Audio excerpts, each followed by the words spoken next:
Oh, there's 4, I think. There's 3. Is it really? Yeah. Oh, dang. So we'll definitely finish it tomorrow, hopefully. Who's gonna die today? Juliet shall die. You'll see. In the pits of Verona.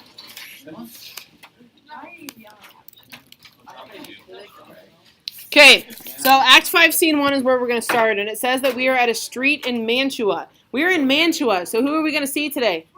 Romeo. We're going to see Romeo, all right? Now, here's a little bit of background before we begin this scene. We have Romeo and we have Balthazar. Balthazar is Romeo's servant, okay? Listen carefully, because here's what happened. Balthazar was strolling through the streets of Verona, just checking things out, and he sees a funeral procession, okay? So who does he see dead? Juliet. Does he know that it's all a hoax? No. So what's he going to go tell Romeo? That Juliet is dead. Okay, so we're going to have some major miscommunication going on right now. All right, so now at the beginning of the scene, though, we have Romeo by himself, and he's just talking about how great things are, actually, which is pretty ironic because things are about to take a twist. I need somebody to read for Balthazar, please.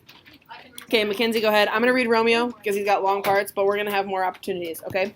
So we're at a street in Mantua. Enter Romeo. Romeo says, "If I may trust the flattering truth of sleep, my dreams presage some joyful news at hand." So what kind of news does he think he's going to get today? Joyful news. Little does he know. "My bosom's Lord sits lightly in his throne, and all this day an unaccustomed spirit lifts me above the ground with cheerful thoughts. I dreamt my lady came and found me dead. Strange dream that gives a dead man leave to think. And breathed such life with kisses in my lips that I revived and was an emperor." Excuse me. So, what was his dream about? He died, but Juliet kisses him and brings him back to life, and he's an emperor. So it was this amazing dream. So he's going to go kiss her and wake her up. Okay. And then he says, "Ah me, how sweet is love itself possessed, when but love's shadows are so rich in joy." And then Romeo's servant Balthazar comes in. And he says, "News from Verona. How now, Balthazar? Dost thou not bring me letters from the friar? How doth my lady? Is my father well? How fares my Juliet? That I ask again, for nothing can be ill if she be well."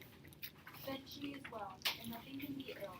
Her body sleeps in candles non-night, and her immortal part with angels lives. I saw her face below, and her thread vault, and my tongue goes to tell you.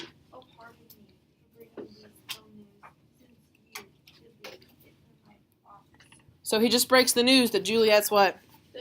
Oh, man. Okay, so now Romeo is like, "Oh, no, I can't handle this." Romeo says, "Is it even so? Then I defy you, stars. Thou knowest my lodging. Get me ink and paper and hire post horses. I will hence tonight." I do, sir, have patience. Your lips are pale and wan, and do implore some peace. "Tush, thou art deceived. Leave me and do the thing I bid thee do. Hast thou no letters to me from the friar?" No, my good lord. "No matter. Get thee gone and hire those horses. I'll be with thee straight." So Romeo's like, "You don't have any letters from the friar?" And Balthazar's like, "No, sorry, dude." And so he tells Balthazar to go get pen and ink and paper, and then go get some horses because they're going to go to Verona tonight. Okay? So then Balthazar exits, and Romeo says, "Well, Juliet, I will lie with thee tonight." So what's his plan? Right, with Juliet, okay? "Let's see for means, O mischief, thou art swift to enter in the thoughts of desperate men. I do remember an apothecary, and hereabouts he dwells, which late I noted in tattered weeds, with overwhelming brows, coaling of simples, meager were his looks, sharp misery had worn him to the bones, and in his needy shop a tortoise hung, an alligator stuffed, and other skins of ill-shaped fishes, and about his shelves a beggarly account of empty boxes, green earthen pots, bladders, and musty seeds, remnants of pack-thread and old cakes of roses were thinly scattered to make up a show. Noting this penury to myself, I say, and if a man did need a poison now whose sale is present death in Mantua, here lives a caitiff wretch, would sell it him. Oh, this same thought did but forerun my need, and this same needy man must sell it me. As I remember, this should be the house, being holiday the beggar's shop is shut. What ho, apothecary. So, do you know what an apothecary is? It's like pharmacist. Yeah, kind of like a pharmacist, like a medicine man, okay? And what does Romeo want to buy from this apothecary? Poison. So he notices, he says he remembers that there's a shop around here somewhere, so he goes to find it. And he remembers that, it's very ragged. He was in rags. He was miserable. There's, like, dead things hanging on the walls and dried up rose petals. So what can we, Tommy, can you not, please? Sorry, ma'am. So what can we figure out about the apothecary? He lives in penury, which means what? He's poor. He's very poor. Now, here's the deal. It is illegal to sell poisons. You cannot do it. It's punishable by death. But since he notices that he's so poor, what can Romeo probably do? Give him like a wad full of cash. Right. He can probably pay enough for it so that the apothecary would do it. So he says, "What ho, apothecary?" Can somebody be the apothecary? Sure. Okay, go ahead, Delaney. Who calls so loud? "Come hither, man. I see that thou art poor. Hold, there is 40 ducats. Let me have a dram of poison, such soon speeding gear as will disperse itself through all the veins, that the life-weary taker may fall dead, and that the trunk may be discharged of breath as violently as hasty powder fired doth hurry from the fatal cannon's womb." Such mortal drugs I have. The Mantua's law is death to any he that utters them. "Art thou so bare and full of wretchedness and fearest to die? Famine is in thy cheeks. Need and oppression starveth in thine eyes. Contempt and beggary hangs upon thy back.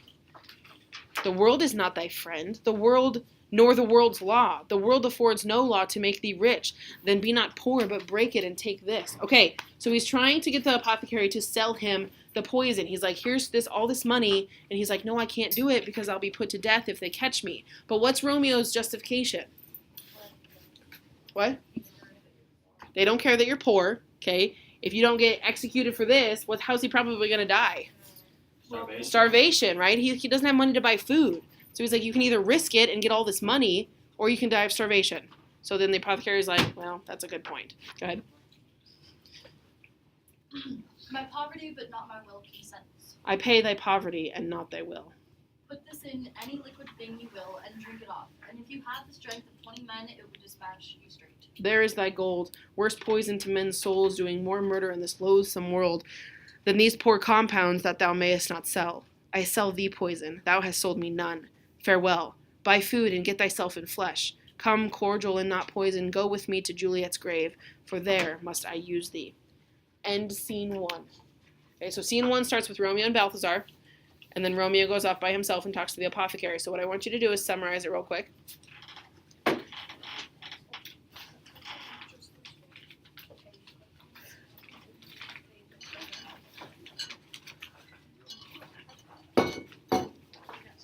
Summarize it real quick. Make sure you get all the important parts. Did you say it one more time? Scene 1. What happened? You can remember. Flip back if you need to. Scene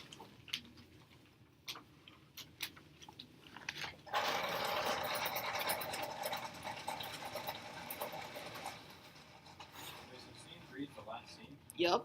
That's gonna be a lot that happens. It's a long one. Yeah, there's a lot that happens. Probably we'll watch them tomorrow. Probably Did we watch the first two today? we won't have time. Like, none of us will be here. I have to make it more. I don't think we'll probably watch them tomorrow. I don't know for sure yet. Okay, who's got a summary for Act 5, Scene 1?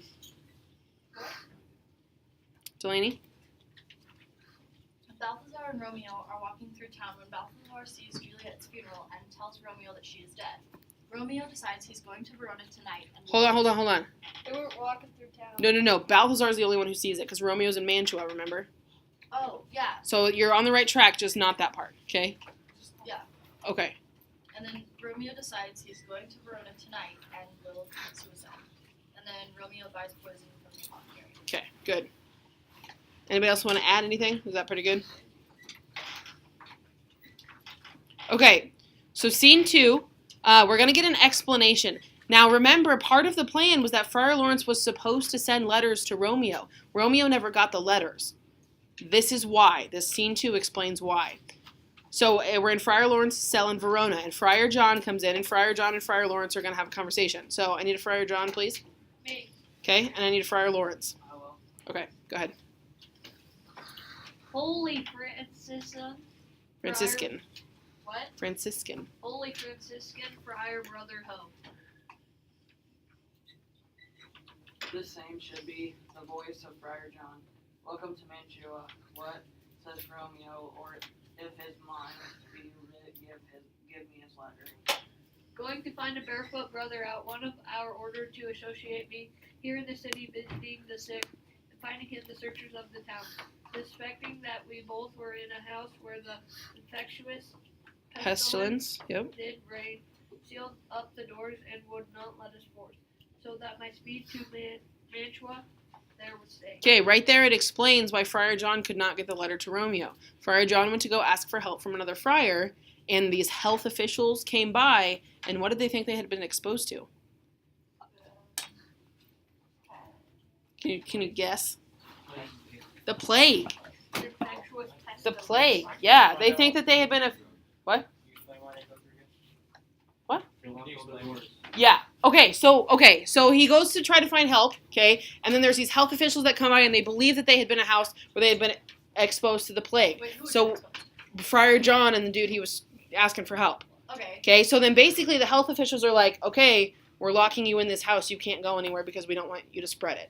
So they basically they're quarantined. They cut them off, and then by the time they figure out they don't have the plague, Friar John can't get there, and no one else will go for him because they're too nervous about it. So basically, the plague prevented Romeo from getting that letter. It's like all these other friars, like, know And then he died. what's going on. No, he just wanted somebody to go with him. Okay. So then Friar John comes back to Friar Lawrence and he's like, here's what happened. Sorry. Sorry about it. So then Friar Lawrence, go ahead and go with your next line. Who bear my letter then to Romeo? Who bear my letter then? I could not send it, here it is again, nor get a messenger to bring it thee. So fearful were they of infection. Unhappy fortune.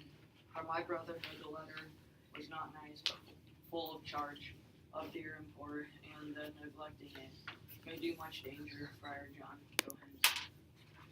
Get me an iron crow and bring it straight to my cell. Further, I'll go and bring it thee. Now must I go the monument alone.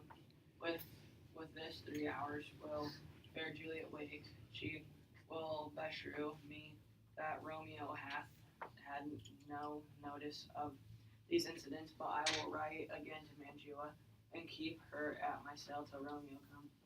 For a living corpse closed in a dead man's tomb. Okay, so then Friar Lawrence is like, oh, that's not good.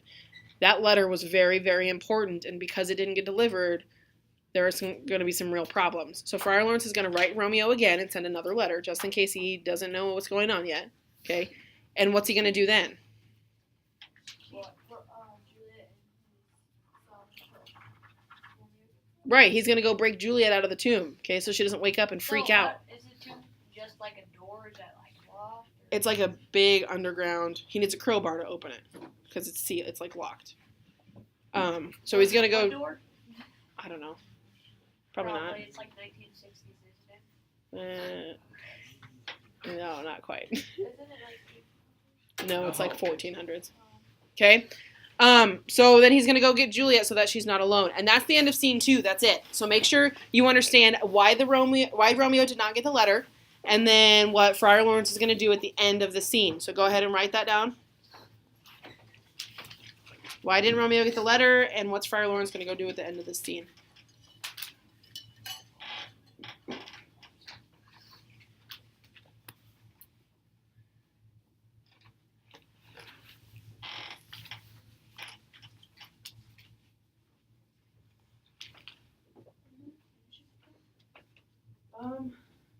Right. Fifth period didn't get quite get done though, so we might stop when they're at. Nelson behaved well in this class. What? Did Nelson behave well in this class? Yep. You just check on that. Okay, now scene 3 is the last scene in the play, and things are gonna get pretty messy pretty quick. So at the beginning of scene 3, we're at the cemetery where Juliet's vault is, where she's. This is the whole play. Nope. And then Paris comes in. So Paris is back on the scene, right? And he's brought flowers. So he's gonna lay flowers on Juliet's tomb. Oh, and Friar's gonna be busting the door down, and then he's gonna be standing. Hold on, there. hold on, hold on, God, hold on. Nate. Okay. So Paris comes in and his page is with him, and a page is basically another word for a servant. So, I need a Paris. Actually, yeah. Can we have somebody else who hasn't read yet? I'm gonna start drawing randoms. Okay, Jen is gonna be Paris. I need a page. Page doesn't have very many lines. If you want somebody that doesn't have very many lines, okay. AJ is gonna be the page. I'm gonna be Romeo. I need a Friar Lawrence. Gotzer. Give it back Ethan? that line. And I need Balthazar. Gotzer. Balthazar doesn't have very many lines. Do you want me to just keep reading? I was Balthazar. I was Balthazar. Nobody else wants Oh, I to. thought I was. You wanna do it? Yeah. Okay. All right. So scene 3. Paris comes onto the scene with the page. Go ahead, Paris. Give me thy torch, boy, and some sand aloof. Yet put it out, for I would not be seen. Under yon yew tree lie we all alone. Holding thine ear close to the hollow ground, so shall we put upon churchyard tread. Be loose, uniform, with digging up the graves. But thou shalt hear it. Whistle then to me, as signal that thou hearst something approach. Give me those flowers, do as I bid thee go. I am almost afraid to stand alone. Here in the churchyard, yet I will eventually. Okay. So the page goes off and he waits by the tree because that's what Paris told him to do, and he puts out the torch so that nobody sees Paris or the page there. And then the page is gonna wait there, and he's supposed to warn Paris if someone is coming. Okay. So Paris, go ahead. Sweet flower with flowers thy bridal bed I strew. And then he throws the flowers on the tomb. Oh woe, thy canopy is dust and stones, which with sweet water nightly I will do, or wanting that with tears distilled by moans, the Obsequies. obsequies that I will, that I for thee will keep nightly shall be thy grave. And the page whistles, so that means someone's coming.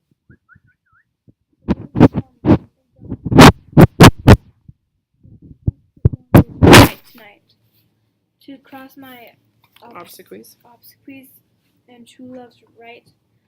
What with a torch muffle me night awhile. And then he withdraws, which means he goes and he hides behind a tree or something. So Romeo and Balthazar then come into the picture. And they've got a torch and a crow of iron, which is a crowbar.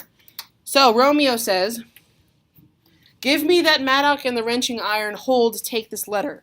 Early in the morning, see thou deliver it to my lord and father." So he's like, this is the letter I wrote for my dad. You're going to take it to him in the morning. "Give me the light. Upon thy life I charge thee, whatever thou hearest or seest, stand all aloof and do not interrupt me in my course. Why I descend into this bed of death is partly to behold my lady's face, but chiefly to take thence from her dead finger a precious ring, a ring that I must use in dear employment. Therefore hence be gone. But if thou, jealous, dost return to pry in what I farther shall intend to do, by heaven I will tear thee joint by joint, and strew this hungry churchyard with thy limbs. The time and my intents are savage, wild, more fierce, and more inexorable far than empty tigers or the roaring sea." So he tells Balthazar to leave, and if he doesn't leave, what's he going to do? You're gonna kill him. Yeah. It's like, I'll literally kill you.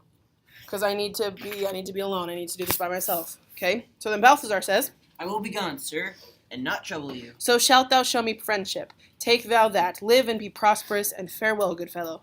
For all this same, I'll hide me hereabout. His looks I fear, and his intents I doubt. So is Balthazar actually going to leave? No. No, what's he going to do? Stay there. He's gonna- I feel like hide. Right, he's going to hide to make sure that Romeo's okay. Okay?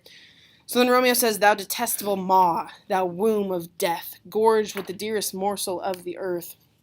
Thus I enforce thy rotten jaws to open, and in despite I'll cram thee with more food." What's he comparing the tomb to? Like a monster, like a mouth. He says, "I'm going to open the mouth, I'm going to feed it with more food," which means what?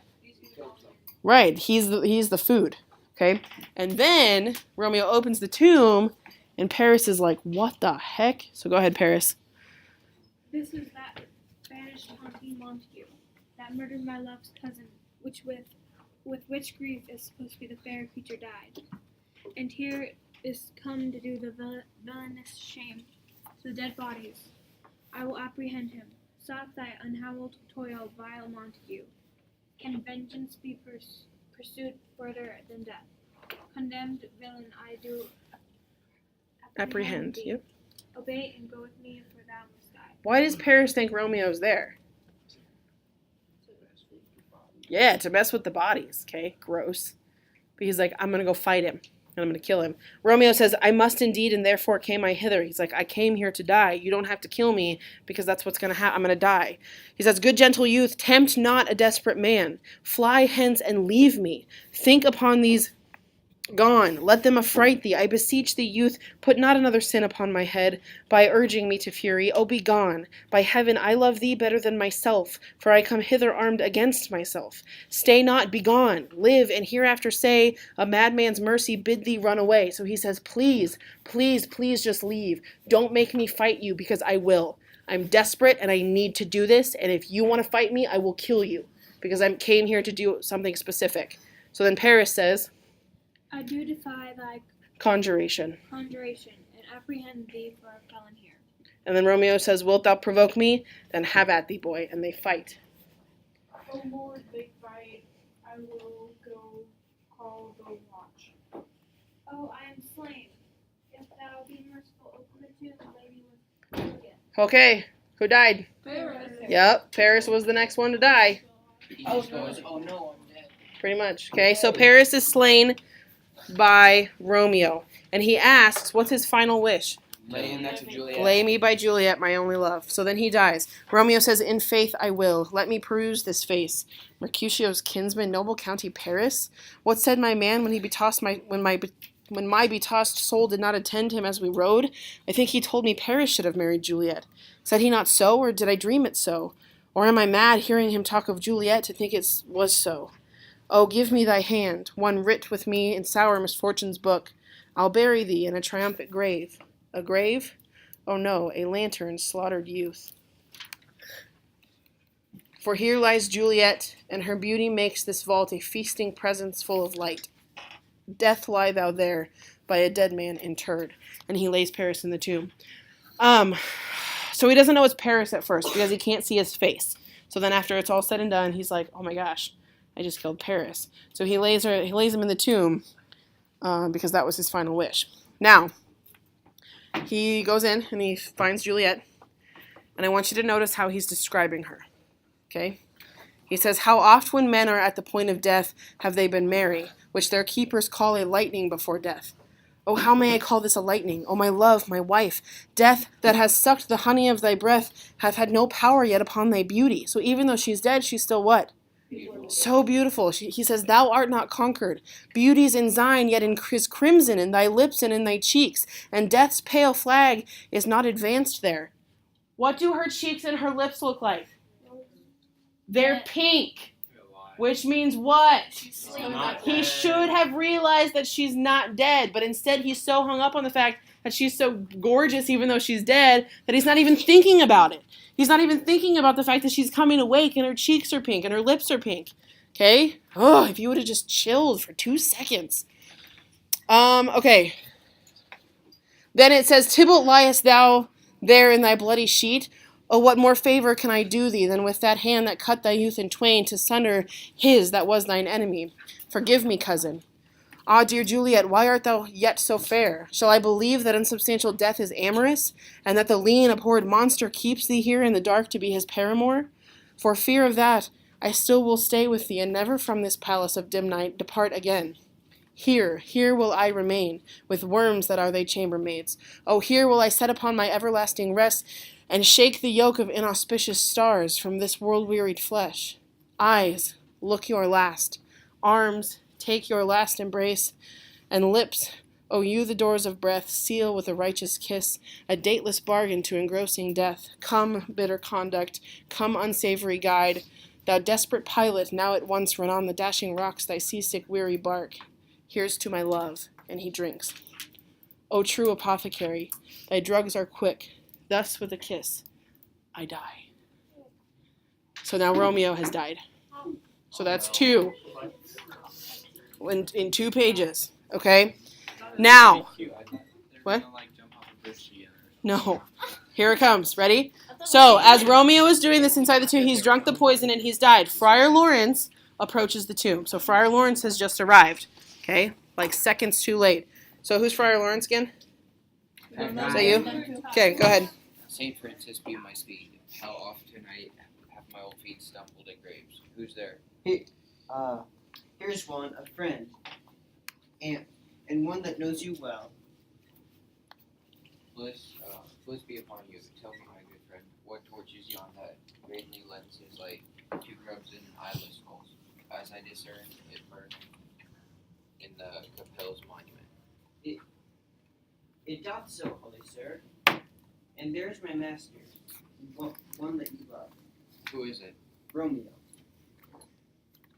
How long hath he been there? Full half an hour. Go with me to the vault. I dare not, sir.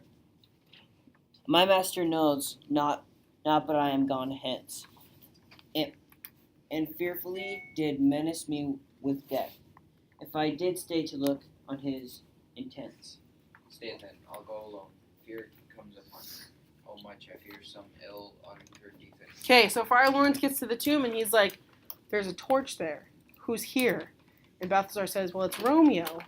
And Friar Lawrence is like, how long has he been there? And Balthazar's like, well, probably half an hour. And Friar Lawrence is like, oh no, that's not good. Yes, Basin. Why is it like all spaced off like this?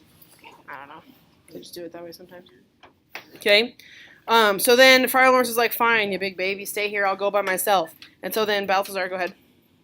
As I did sleep under this yew tree here, I dreamt my master and another fought, and that my master slew him. Romeo. So then he gets to all the blood on the ground and he's like, what the heck happened? Alack, alack, what is this? What blood is this which stains the stony entrance of this Sepulcher. sepulchre? Sepulcher. Sepulchre. Good. What mean these masterless and gory swords till I discolored by this place of peace? Enters the tomb. Romeo, O pale, who else? What, Paris too? And stepped in blood, what an unkind hour is guilty of this lamentable chance. The lady stirs. Okay, so he goes inside and he's like, oh my god, Romeo's dead and Paris is dead, and now Juliet is starting to wake up. This is not good. Juliet rises. Oh, what a great nap, she says. Wait, can I read it? Yeah. Actually, I'm going to read Juliet. Because I feel like you'll just do the high voice and then people won't actually grasp what she's saying. And this part is not funny. Okay? So Juliet says, oh, comfortable friar, where is my lord? I do remember where I should be, and there I am, but where is my Romeo? I hear some noise. Lady, come from that nest of death. Contagion. Contagion and unnatural sleep. A greater power than we can contradict hath thwarted our intents. Come away. So he's like, oh my gosh, I just heard a noise. We have to leave right now. And then he breaks the news to Juliet. Thy husband in thy Bosom. there lies dead, and Paris too. Come, I'll dispose of thee among a sisterhood of holy nuns. Say not too question, for watch is coming. Come, go, good Juliet. I dare no longer stay. Okay. Then Juliet says, go, get thee hence, for I will not away. So he's like, we have to get out of here because someone's coming. The watchmen are coming. And Juliet's like, I'm not leaving. So Friar Lawrence leaves her. Okay? He's like, okay, well, like, "Dude, screw you." I don't know what to do. So then he leaves her for a minute. And Juliet says, what's here? A cup closed in my true love's hand. Poison, I see, hath been his timeless end. O churl, drunk all and left no friendly drop to help me after. I will kiss thy lips, haply some poison yet doth hang on them to make me die with a restorative. So she kisses him in hopes that there's still poison left. Okay? And she says, thy lips are warm. So she realizes that he literally just died. Like he just died. She just missed him. I'm Chief Watcher. Okay, go ahead. Mead boy, which way? Then Juliet says, yea, noise, then I'll be brief. Oh, happy dagger. So she takes Romeo's dagger from his sheath. This is thy sheath. There rust, and let me die. And she stabs herself and she dies. Okay, that's 3. She's 13! Okay, I know, this sucks. Hey, that's 11 and 8. 10 to 14, 10 to 15. All right. Yeah. Shh. Yeah. Okay, okay. Okay. Okay. So the page says, who was the page? At 13, it's the Was that AJ? Okay, AJ's gonna read his line. This is the place where the torch doth burn. Go out and drive and bloody search about the churchyard. Go some of you who are you find attached. Pitiful sight. Here lies the county slain, and Juliet bleeding warm and newly dead, where her hath lain this 2 days buried. Go tell the prince, run to the Capulets, raise up the Montagues, some other search. We see the ground whereon these woes do lie, but the true ground of all these piteous woes we cannot without Circumstance describe. Here's Romeo's man. We found him in the churchyard. Hold him in safety till the prince come hither. Here's a friar that trembles, sighs, and weeps. We took this mattock and this spade from him as he was coming from the churchyard side. A great suspicion. Stay the friar here. Okay, we're gonna stop there. So basically, here's what's happening right now. What's up? Okay, so by the time that Juliet has already stabbed herself with Romeo's dagger, and that's when the watchmen arrive, and they're like, "Holy cow!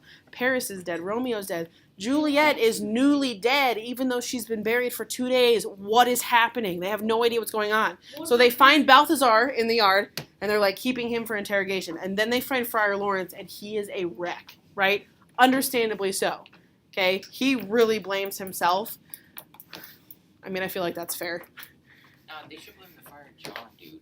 He was too lazy to go by himself. Okay, there's a lot of people that you could blame. Okay, so then all of these people, they're going to keep around and they're going to ask what happens, and then the prince is going to try to figure things out. Okay, we are actually going to go ahead and stop there for today because you're a little bit ahead.